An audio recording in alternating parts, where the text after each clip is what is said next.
എല്ലാവർക്കും മമ്മാസ് മലയാളി കിച്ചണിലേക്ക് സ്വാഗതം. ഞാനിവിടെ ഒരു 100 ഗ്രാം പച്ചമുളകാണ് എടുത്തു വെച്ചിരിക്കുന്നത്.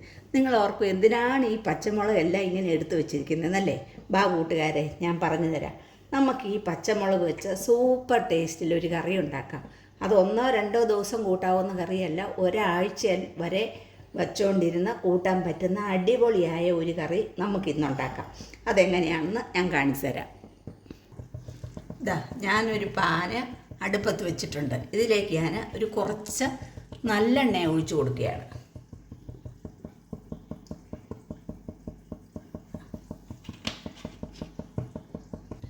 നമുക്ക് ഈ എണ്ണയ്ക്കകത്തേക്ക് ഞാൻ വെച്ചിരിക്കുന്ന പച്ചമുളക് ഇത് നന്നായിട്ടും കഴുകി വൃത്തിയാക്കി വെള്ളമില്ലാതെ തുടച്ച് വെച്ച പച്ചമുളകാണ്. ആ പച്ചമുളക് നമുക്കിനി ഈ എണ്ണയ്ക്കകത്തേക്ക് ഇട്ട് കൊടുക്കാം.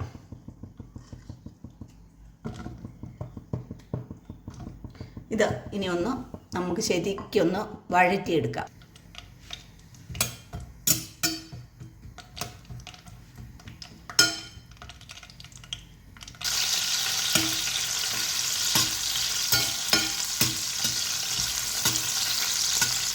നമ്മൾ ശരിക്കും ഈ മുളക് കഴുകിയിട്ട് തുടച്ചെടുത്തില്ലെങ്കിൽ ഈ എണ്ണയ്ക്കകത്ത് കിടക്കുമ്പോൾ ഇത് പൊട്ടിത്തെറിക്കും. അതുകൊണ്ട് എല്ലാവരും അത് പ്രത്യേകം ശ്രദ്ധിക്കണം. നമ്മൾ ഈ മുളക് വരട്ടുമ്പോൾ ഇങ്ങനെ എണ്ണയ്ക്കകത്ത് ഇടുമ്പോൾ അത് പൊട്ടിത്തെറിക്കാതിരിക്കണേ. നല്ലപോലെ മുളക് തുടച്ച് വൃത്തിയാക്കിയിടണം. ഇനി നമുക്കിതിനകത്തേക്ക് കുറച്ച് ചുവന്നുള്ളി ഇട്ട് കൊടുക്കാം.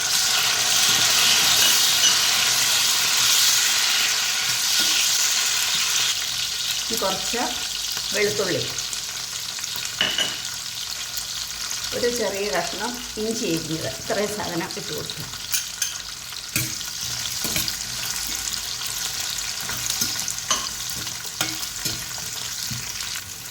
ഇതിലേക്ക് ഞാൻ കുറച്ച് 2 തണ്ട് കറിവേപ്പില കൂടെ ഇട്ട് കൊടുത്ത്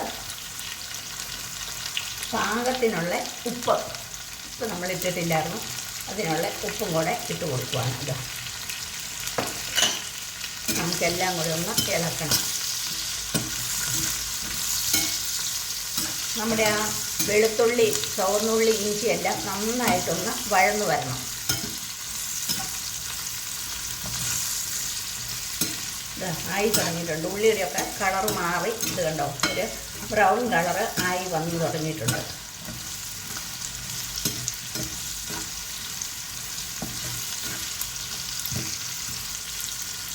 ഇപ്പം പാകമായിട്ട് വന്നിട്ടുണ്ട്. ഇഞ്ചിയൊക്കെ നന്നായിട്ട് ഒരു ഉണങ്ങി വന്നിട്ടുണ്ട്.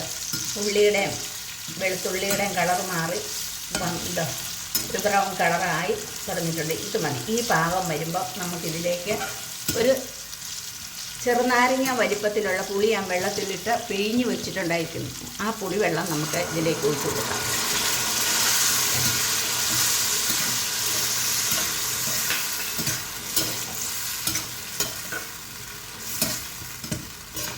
പുളി കുറവാണെന്ന് തോന്നിയാൽ കുറച്ചും കൂടെ നമ്മൾ ഒഴിച്ചു കൊടുക്കണം.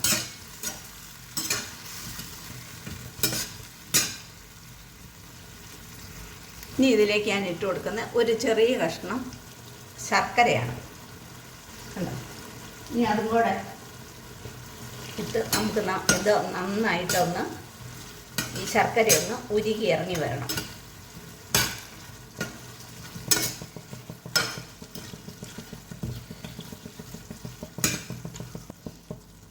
ശർക്കര ഏകദേശം ഉരുകിയൊക്കെ തുടങ്ങിയിട്ടുണ്ട്. ഇനി നന്നായിട്ടും ഇതിൻ്റെ വെള്ളം, ആ പുളി നമ്മൾ പിഴിഞ്ഞ് ഒഴിച്ചതിൻ്റെ വെള്ളം ഉണ്ടല്ലോ, ആ വെള്ളം ഒന്ന് വറ്റി ശർക്കരയൊന്ന് ഉരുകി ഇറങ്ങട്ടെ.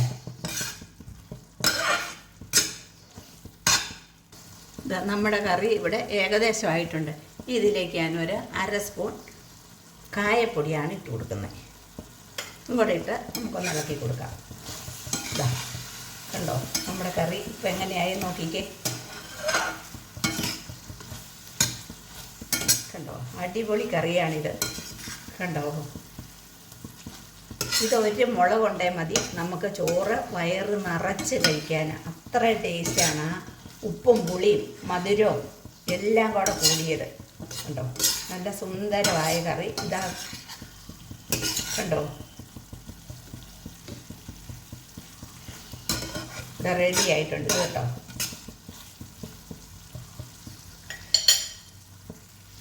ഇതാ നമ്മുടെ മുളക് കറി ഇവിടെ റെഡി ആയിട്ടുണ്ട് കണ്ടോ. എത്ര ടേസ്റ്റുള്ള കറിയാണെന്നറിയോ ഇത്. ഇങ്ങനെ ഒരു മുളകും ഒരു ഉള്ളി എടുത്താൽ മാത്രം മതി നമുക്ക് ചോറ് കഴിക്കാൻ കണ്ടോ. ഇത് ഒരാഴ്ച ഇരുന്നാലും കേടാവത്തില്ലാത്തൊരു കറിയാണിത് കണ്ടോ.